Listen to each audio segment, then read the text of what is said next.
In this video, you're going to learn one thing that can completely derail your retirement planning and figuring out how much money you'll need to retire.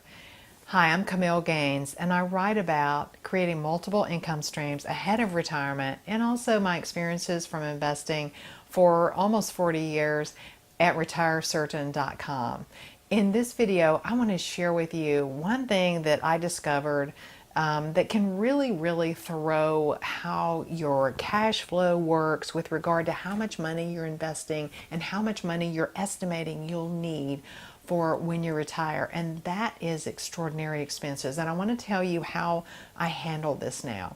So what happens, and I'm sure that you've probably been through this as well, is we are expecting to put aside a certain amount of money every month, or certainly not dip into our savings at certain months or at all, and something will come along that throws this plan. And so you look at your money and you look at your income and you go, where did the money go? We know we spend this much because we figured out how much it costs for us to live every month based on, I do a spending analysis. I download the information from our credit cards. A lot of people use something like QuickBooks or whatever, but you estimate about how much money it costs you to live, and that's the only way you can sort of plan for retirement, right? Because you've got to figure out how much money that you'll need to have coming in every month.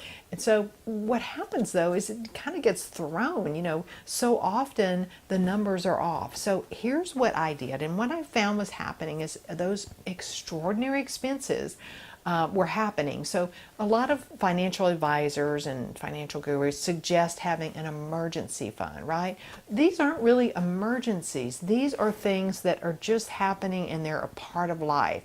And let me give you some examples. So one is taxes. Okay, so maybe as entrepreneurs, this is particularly big for us because we have a lot of variations on our taxes. So for example, taxes. For example, property taxes, which our rental property doubled this year, so that couldn't have been anticipated. But that's an example. Property taxes as well, whether on your home or if you have rental properties. Another example may be some sort of family crisis.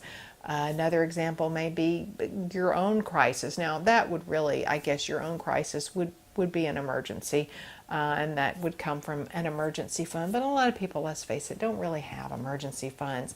Another example might be travel. That's not something that's an emergency, but it's something that you're going to have in your life, that you want to have in your life. But during those months or two during the year that those travel expenses hit, it throws the amount of money that you've planned on needing for when you retire, or in estimating your spending. Another example might be the holidays. Wow, that's a really big one. So this is something that you have in your life, you want in your life. We celebrate Christmas, so buying the gifts for the family, the extra things that we do around the holiday time. So these are examples of things. Pool heater broke last week. That's something that comes up. An air conditioning unit goes out. These are big. They're not really emergencies, but they are big expenses that come up. And one way, or the best way I found to account for this, was just to go back over the past year. What I do now is I just label things emergent or extraordinary expenses, not emergency, extraordinary expenses.